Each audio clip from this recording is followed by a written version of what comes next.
ओम नमो भगवते वासुदेवाय।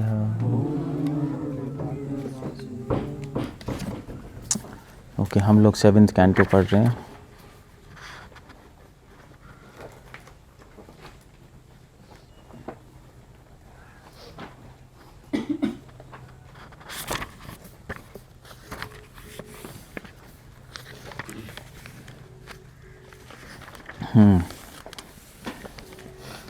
सो 7th canto में आई थिंक कितने चैप्टर्स हैं? 15 चैप्टर्स हैं। छोटा है कैंटो।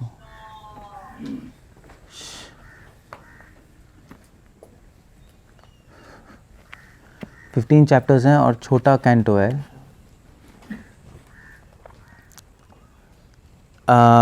7वें स्कंद का टॉपिक ये है कि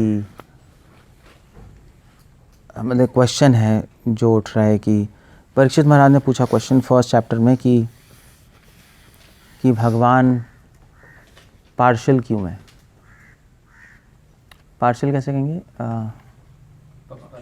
पक्षपाती क्यों है? क्योंकि पिछले ही कैंटो में, पिछले स्कंद में हमने देखा भगवान ने वृत्रासुर को मारा, इंद्र की साइड ली। और तो वृत्रासुर अंदर से तो डिवोटी थे, बाहर से असुर थे। स्टिल भगवान ने जब असुर और देवताओं की लड़ाई हुई तो इंद्र की साइड ली। और हम देखते हैं भगवान इंद्र की साइड लेते हैं। इंद्रारी व्याकुलम लोके मृद्यन्ति योगे योगे, ये भी श्लोक है। देवताओं की साइड लेते हैं और असुरों के एंटी रहते हैं। तो क्वेश्चन ये पूछ ले परीक्षित महाराज ने कि ऐसा क्यों है। बेसिकली परीक्षित महाराज को तो क्लियर था कि ऐसा क्यों है, बट परीक्षित महाराज भगवान की और कथाएं सुनना चाहते थे सुखदेव गोस्वामी से, इसलिए क्वेश्चन पूछ लिया। बट ये तो क्लियर है भगवान समदर्शी हैं। यही चैप्टर है अध्याय 1, समदर्शी भगवान। भगवान समदर्शी हैं। क्यों? भगवान को ना किसी से द्वेष है ना किसी से राग है। क्यों? क्योंकि भगवान स्वयं आनंद के सागर हैं। तो उनको किसी की हेल्प करने में ऐसा कोई आनंद तो मिलता नहीं। किसी की साइड तो तभी लेते हैं ना जब आनंद मिले हमें, कि हमारे बंदे हैं, हम साइड ले, अच्छा लगेगा। उनको उसकी ज़रूरत ही नहीं है। और क्योंकि हमेशा आनंद से भरे हुए हैं तो द्वेष भी नहीं है कोई।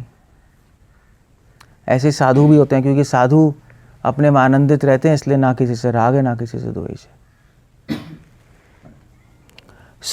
ये पहला चैप्टर है समदर्शी भगवान। इस चीज़ को प्रूफ करने के लिए सुखदेव गोस्वामी ने 2 टॉपिक्स डिस्कस किए हैं इसमें। मतलब इस पूरे भागवतम का सब्जेक्ट मैटर क्या है? ईशानु कथा। ईशानु कथा मतलब होता है कि इसका वैसे तो इस स्कंद का नाम है भगवत विज्ञान, द साइंस ऑफ गॉड। वो ईशानु कथा। ईशानु कथा मतलब भगवान की कथा, और अनु से मतलब उनके भक्तों की कथा। और ईशानु कथा का मतलब ये भी है, एक तो भगवान की कथा और दूसरा भगवान के द्वारा बोली गई कथा, ईशानु कथा। जैसे भागवत है तो जैसे भागवत कथा है तो भगवान की कथा होती है या भगवान के द्वारा बोली गई कथा। अध्याय 2 से लेकर अध्याय 10 तक, अध्याय 2 से लेकर अध्याय 10 तक तो आपका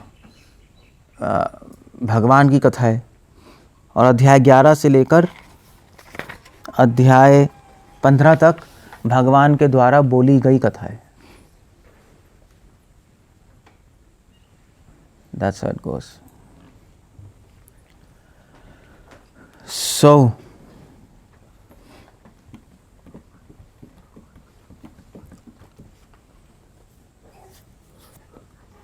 तो अध्याय 2 से लेके अध्याय 10 तक कथा है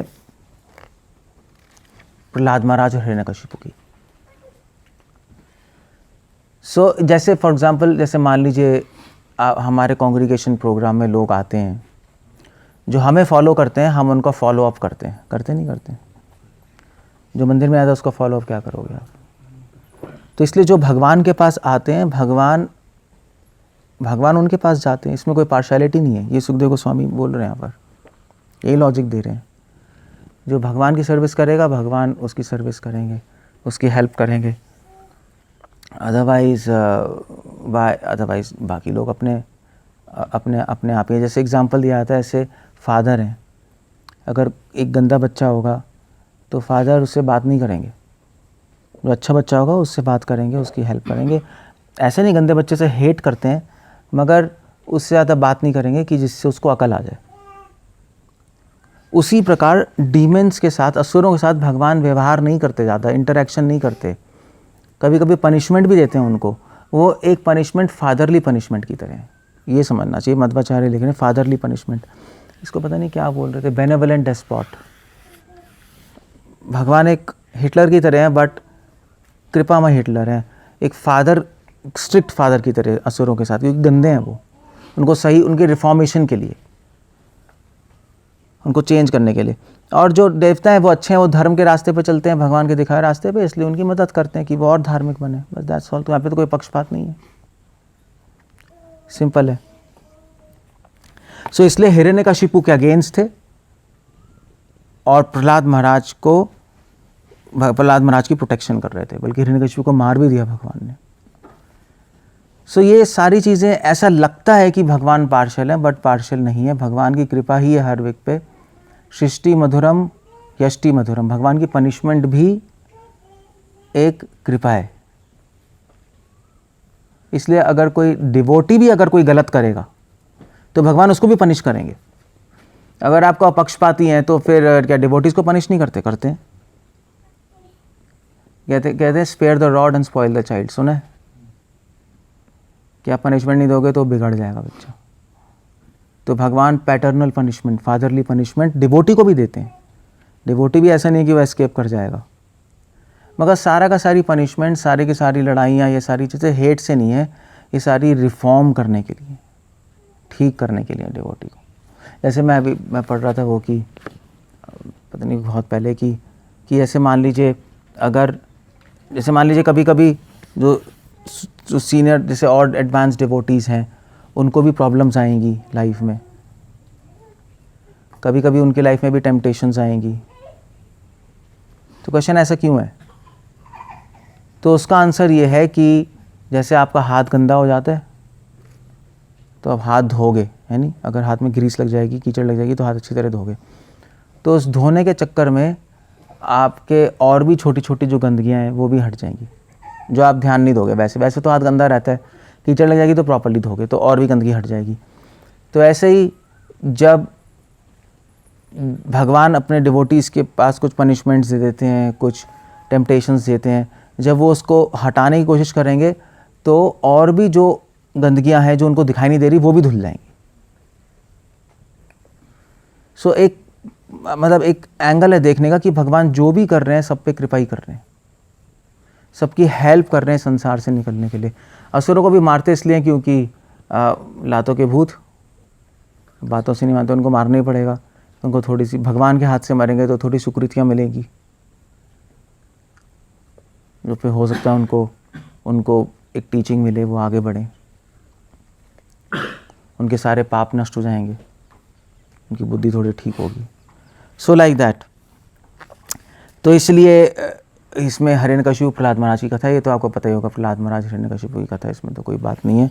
बट एक बात ज़रूर है कि प्रहलाद महाराज की भगवान प्रोटेक्शन क्यों कर रहे थे? क्योंकि प्रहलाद महाराज भगवान की बात मान रहे थे, धर्म का पालन कर रहे थे। सो भगवान कभी भी किसी व्यक्ति का पक्षपात नहीं करते। भगवान हमेशा धर्म की साइड और भक्ति की साइड लेते हैं। जहाँ धर्म है, जहाँ भक्ति है, वहीं भगवान है, बस। तो अगर हम धर्म की साइड और भक्ति की साइड लेंगे तो भगवान हमारे साथ है, अगर नहीं लेंगे तो भगवान हमारे साथ नहीं है, बस सिंपल है। ये फॉर्मूला है बस। सो प्रहलाद महाराज ने भगवान के नाम की शरण ली।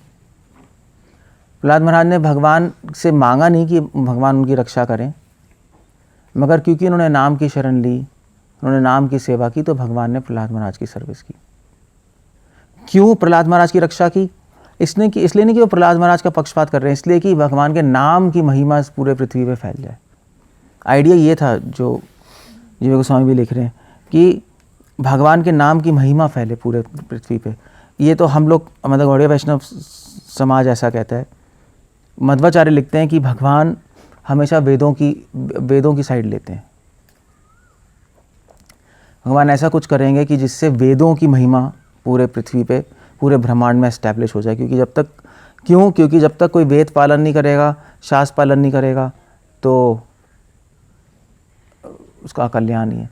तो वेदों को और भगवान के नाम को और स्ट्रॉन्ग बनाने के लिए भगवान, ऐसा लगता है, डिवोटीज़ की साइड कर रहे हैं, मगर नहीं कर रहे। अभी आज प्रहलाद महाराज की कथा सुनते हैं तो हमें क्या लगता है कि हमें भी भक्ति करनी चाहिए जैसे वो कर रहे हैं, क्योंकि उन्होंने भक्ति की, उनकी रक्षा हुई, तो सबको लगता है हमें भी भक्ति करनी चाहिए, हमें भी नाम लेना चाहिए, हमें भी वेदों का पालन करना चाहिए, धर्म का पालन करना चाहिए। यही है ना। सो भगवान भक्तों की और देवताओं की रक्षा करने से वेदों को बल मिलता है, वेदों के ज्ञान को, धर्म को बलवान कर देते हैं भगवान, अपने नाम को भी बलवान कर देते हैं। तो लोगों का फेथ जनरेट होता है, उनमें फेथ बढ़ता है, और ये तो चाहते हैं भगवान, फेथ बढ़ेगा, फॉलो करेंगे और इस संसार से मुक्ति मिल जाएगी, बस दैट्स ऑल। ये ये तो 10वें अध्याय तक हो गया। 11वें अध्याय से लेकर एनीवे, और इसके अंदर एक और बात है, प्रहलाद महाराज के चरित्र की बात भी आ रही है। कहाँ है ये? तो अध्याय 10 में भक्तों में शिरोमणि भक्त प्रहलाद महाराज के चरित्र के बारे में बात आ रही है। प्रहलाद ने जो प्रार्थनाएं की हैं वो बात आ रही है। पॉइंट ये कि जो एक्चुअली नीति शास्त्र में भी लिखा है, जो अच्छा व्यक्ति है उसको उठाना चाहिए ऊपर, जिसका अच्छा चरित्र है, जिसमें अच्छे गुण है, उसको ऊपर उठाना चाहिए एक राजा को। जिसका अच्छा चरित्र नहीं, अच्छे गुण है, उसको ज़्यादा नहीं उठाना चाहिए। उसको उठाएंगे तो फिर तो औरों का कल्याण हो जाएगा। तो ऐसे ही भगवान भी हैं, जिनका अच्छा चरित्र, प्रहलाद महाराज, जिनका अच्छी शिक्षाएं हैं, अच्छा रितम है, उनको भगवान उनकी रक्षा करते हैं, उनको उठाते हैं, उनकी साइड लेते हैं, कि जिससे लोगों की श्रद्धा है भक्ति में और धर्म में, और जो नहीं कर रहे उनकी साइड नहीं ले रहे। बस सिंपल है, दैट्स ऑल। तो व्यक्ति विशेष का कोई रोल नहीं है इसमें, रोल है धर्म और भक्ति का। ओके, ये तो बात हुई। और 11 चैप्टर से लेकर 15 चैप्टर तक भगवान की कथा है, भगवान के द्वारा बोली गई कथा है। तो भगवान की कथा तो 11 चैप्टर तक है, और 12 से लेके 10 चैप्टर तक है। 12 से लेके 15 तक आपका वर्णाश्रम सिस्टम एक्सप्लेन्ड है। 11 से लेके 15 तक वर्णाश्रम एक्सप्लेन्ड है, 11वें अध्याय से लेके 15वें अध्याय तक। वर्णाश्रम क्या है? भगवान के द्वारा बोली गई कथा, ये वर्णाश्रम है। भगवान क्या चाहते हैं हम लोगों से, हम कैसे अपनी लाइफ लीड करें। वर्णाश्रम मतलब वर्णाश्रम धर्म, हमारा धर्म क्या है, हमें करना क्या है। तो वो क्या है वो, भगवत प्रणीतम धर्मम तो साक्षात भगवत प्रणीतम, धर्म साक्षात भगवान ने बोला है। ये भगवान के द्वारा बोली गई कथा है, इसलिए इसको सब्जेक्ट मैटर है इसका ईशानु कथा। ईश मतलब भगवान, भगवान की कथा या भगवान के द्वारा बोली गई कथा। ये सारे एक्सप्लेन्ड है सब कुछ। आदर्श पारिवारिक जीवन क्या है, पूर्ण पुरुष का आचरण क्या है, संस्कृति मनुष्य के उपदेश क्या है, 15वां अध्याय। पूर्ण समाज 4 वर्ण क्या है, पूर्ण समाज 4 आध्यात्मिक आश्रम क्या है, स्पिरिचुअल ऑर्डर, सोशल ऑर्डर, ये सारी चीज़ एक्सप्लेन्ड है। अगर कोई पूछे वर्णाश्रम भागवतम में कहा है तो आप बता सकते हो। 7th कैंटो 11 चैप्टर से 15 चैप्टर तक पूरा डिटेल में नारद मुनि एक्सप्लेन कर रहे थे। So that's the idea there. ईशानु कथा का एक और मतलब है, जो भगवान की कथा डिवोटीज के द्वारा बोली जाती है। अनु, अनु मतलब सो नारद मुनि बोल रहे हैं भगवान की इंस्ट्रक्शंस, भगवान की कथाएं। सो आप पढ़ सकते हो इसमें। That's all. ये 7th कैंटो। तो कोई लंबा चौड़ा नहीं है। प्रहलाद महाराज हिरण्यकशिपु के बारे में तो बहुत कुछ मैं मतलब आपको पता ही है, प्रहलाद महाराज हिरण्यकशिपु के बारे में। बट एक्चुअली वर्णाश्रम ये 2 पार्ट में डिवाइडेड है। एक तो यहाँ 7th कैंटो में एक्सप्लेन्ड है और एक 11th कैंटो में एक्सप्लेन्ड है। कृष्ण भगवान उद्धव को भी बता रहे हैं। एक तो वहाँ से हमें पता लगता है वर्णाश्रम की नॉलेज, और एक 7th कैंटो में 11 चैप्टर 15 चैप्टर डिटेल में। आई थिंक युधिष्ठिर महाराज को भी बताया तो था नारद मुनि। हाँ हाँ, वो पता नहीं कौन से कैंटो में था, हमने पढ़ा तो था, भूल गया। सो इस तरह से 7वां स्कंद समाप्त। अब क्या बोल रहा है, ज़्यादा कुछ तो है नहीं इसमें, मैं क्या बताऊँ। I can just keep on speaking वर्णाश्रम और ये it's not a big thing.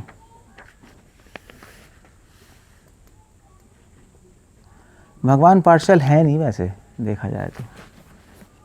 क्या कहते हैं, जय भजय सही बढ़, जितने चरते में जिसका भजन बड़ा है वो ज़्यादा बड़ा है, जिसकी सेवा बड़ी हो ज़्यादा बड़ा है। सो भगवान ऐसा कोई पक्षपात नहीं करते। मतलब डिवोशन में भी कनिष्ठ अधिकारी है, मध्यम अधिकारी, उत्तम अधिकारी है। सो भगवान अकॉर्डिंगली डील करते हैं डिवोटीज़ के साथ, क्योंकि अगर सेम डील करना वो एक गलत है। अगर भगवान समान व्यवहार करें सबके साथ ही, जो भक्ति कर रहे हैं, जो भक्ति नहीं कर रहा है, सुर तो कोई भक्ति नहीं कर रहा, तो उससे क्या होगा, उससे भक्ति की कोई वैल्यू नहीं रहेगी, भक्ति की निंदा हो जाएगी। क्योंकि लोग कहेंगे फिर हमें भक्ति करने की जरूरत ही क्या है, भगवान असुरों के साथ भी वही कर रहे हैं जो हमारे साथ कर रहे हैं, तो भक्ति कहाँ रह गई। तो एक्चुअली महाभारत में एंड में युधिष्ठिर महाराज ने देखा कि सारे जो कौरव हैं वो स्वर्ग चले गए और पांडव लोग नरक में थे। तो युधिष्ठिर महाराज का दिमाग घूम गया। युधिष्ठिर महाराज ने कहा कि अगर धर्म पालन करने का ये फल है तो मैं धर्म को रिजेक्ट करता हूँ, बकवास है धर्म। तो एकदम से व्यासदेव आ गए। व्यासदेव ने कहा कि ये तो सब माया है, माया हटाई। उन्होंने कहा देखो भाई गौरव तो नरक में ही है, ऐसा कुछ नहीं है, तुम्हारा टेस्ट ले रहा था, अंतिम टेस्ट था कि तुम धर्मराज हो या नहीं। तो तुम्हें इतनी सेंस है कि तुम धर्म को भी रिजेक्ट कर सकते हो अगर धर्म डिविएट हो जाए। अगर धर्म ही डिविएट हो गया तुम धर्म को रिजेक्ट कर दोगे, तुम इसलिए धर्मराज हो। तो उन्होंने कहा कि कौरव तो नरक में ही है, तुम लोग तो ऊपर ही जाओगे, ऐसा कुछ नहीं है। तब युधिष्ठिर महाराज ने कहा तब ठीक है, अगर धर्म का समान फल है तो वो धर्म नहीं है वो, क्योंकि फिर धर्म की कोई वैल्यू नहीं रह गई। फिर क्यों धर्म पालन करेगा। ऐसी अगर भक्ति का समान फल है तो कौन भक्ति करेगा। इसलिए भगवान अलग अलग फल देते हैं कि जिससे भक्ति की महिमा बनी रहे, वरना भक्ति की निंदा होगी। भक्ति की बेइज्जती कैसे कहेंगे, भक्ति की बेइज्जती का वर्ड क्या होता है ऐसे हिंदी में, एनीवे भक्ति की बेइज्जती है। सो ये बहुत बड़ा पॉइंट है। इसलिए भगवान को अलग अलग रिजल्ट देने पड़ते हैं। अगर स्कूल में सारे बच्चों को सेम ही मार्क्स देते तो कहेंगे क्या बकवास स्कूल है, नॉनसेंस स्कूल है तो, है नहीं। तो सबको सेम ही मार्क्स आ रहे हैं तो यहाँ पे पढ़ाते भी हैं नहीं पढ़ाते हैं, यही क्वेश्चन उठेगा। तो इसलिए भगवान पक्षपाती नहीं है। एक्चुअली समान व्यवहार करना एक आसुरी व्यवहार है सबके साथ, वो ठीक व्यवहार नहीं है। और अगर समान व्यवहार नहीं करो तो ये संसार के लोग कहते हैं पक्षपात कर रहे हैं। तभी आजकल बात आती है इक्वालिटी की, सेम राइट्स की, यही बात आ रही है। मगर एक्चुअली वो बेवकूफ़ हैं, क्योंकि समान व्यवहार नहीं करना पक्षपात नहीं। मगर पक्षपात फिर क्या है, क्वेश्चन आता है। पक्षपात है जब राग और द्वेष से किसी की हम साइड लेते हैं। मगर धर्म सिखाता है अलग अलग लोगों से अलग अलग व्यवहार होना चाहिए, राग और द्वेष से नहीं, उनकी योग्यता के अनुसार। और अधिकार के अनुसार।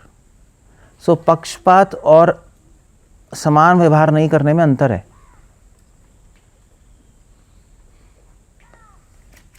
पक्षपात में राग द्वेष से होता है, असमान व्यवहार, मगर धर्म कहता है असमान व्यवहार करो।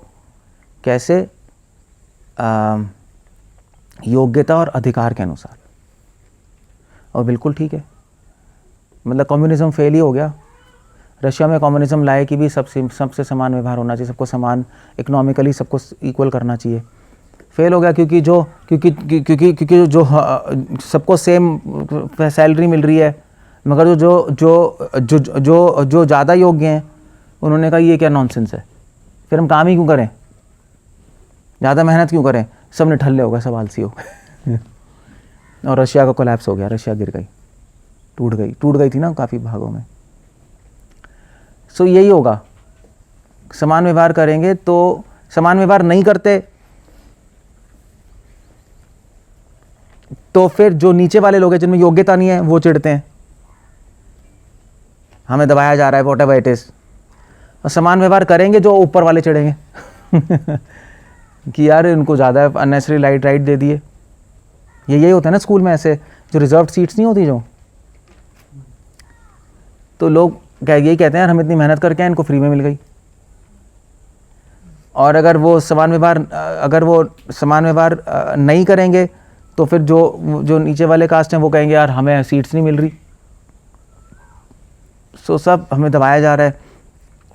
तो दोनों में गड़बड़ है, समान व्यवहार करना, असमान व्यवहार करना, क्योंकि क्योंकि असमान व्यवहार तो राग द्वेष से हो रहा है कि भी हायर कास्ट को हम देख लेंगे, लोअर कास्ट छोड़ दो। जो समान व्यवहार कर रहे हैं, हाँ भी सबको इक्वल होना चाहिए, उसमें भी एक्चुअली राग और द्वेष है, क्योंकि आप लोअर कास्ट को फेवर कर रहे हो, है ना। इसलिए श्रील प्रभुपाद कहते थे कम्युनिज्म पुअर मैन फिलॉसफी है, लोअर कास्ट को फेवर कर दिया। सो असली एक्शन क्या होना चाहिए? एक्शन होना चाहिए योग्यता के अनुसार व्यवहार होना चाहिए, अधिकार के अनुसार, बस वो ठीक है। भैया अगर लोअर कास्ट है और आप में अधिकार है तो ठीक है, आपको भी सीट मिलेगी, क्या है, कोई प्रॉब्लम नहीं है, ऐसा कोई प्रॉब्लम नहीं है, ऐसा कुछ नहीं हम कास्ट से देख रहे हैं कुछ कर रहे हैं, ऐसा कुछ नहीं है। सो वो बिल्कुल ठीक है। तो वर्ण आश्रम योग्यता के अनुसार था, तभी ये वर्ण आश्रम की चर्चा है यहाँ पर, क्योंकि वर्ण आश्रम में भी लगता है पक्षपात कर रहे हैं, नहीं? क्वेश्चन वही आ गया ना वहाँ पे भी, ये ब्राह्मणों का पक्षपात हो रहा है, शूद्रों का नहीं हो रहा, ये क्या है। और इसीलिए इसमें वर्णाश्रम की चर्चा भी है इस कैंटो में, क्योंकि वर्णाश्रम में भी सेंट्रल क्वेश्चन यही है कि पक्षपात हो रहा है, सेंट्रल क्वेश्चन यही है। इसलिए लोग वर्णाश्रम से चिढ़ते हैं, वर्णाश्रम को जातिवाद कहते हैं, नहीं? तो वो उस क्वेश्चन को भी हैंडल कर लिया 7th कैंटो ने, वर्णाश्रम की चर्चा करके। इसमें कोई पक्षपात नहीं है, हाँ, अधिकार के अनुसार चल रहा है, बस दैट्स ऑल। और जिनका ज़्यादा अधिकार है उनको ज़्यादा फैसिलिटी है, जिनका कम अधिकार है, जिनकी कम योग्यता, उनको कम फैसिलिटी है। मगर जो ज़्यादा अधिकार वाले हैं वो जिनका कम है उनकी हेल्प करते हैं, उन पर दया करते हैं। दैट्स ऑल, फिनिश, ख़त्म हो गया। इसलिए भी वर्णाश्रम की चर्चा 7th कैंटो में। ये क्वेश्चन जब उठता है तो वर्णाश्रम की बात ज़रूर आती है, जातिवाद और ये, तो वो भी हैंडल कर लिया उन्होंने। ओके, कुछ पूछना है, कुछ कहना है, लैंड अप है।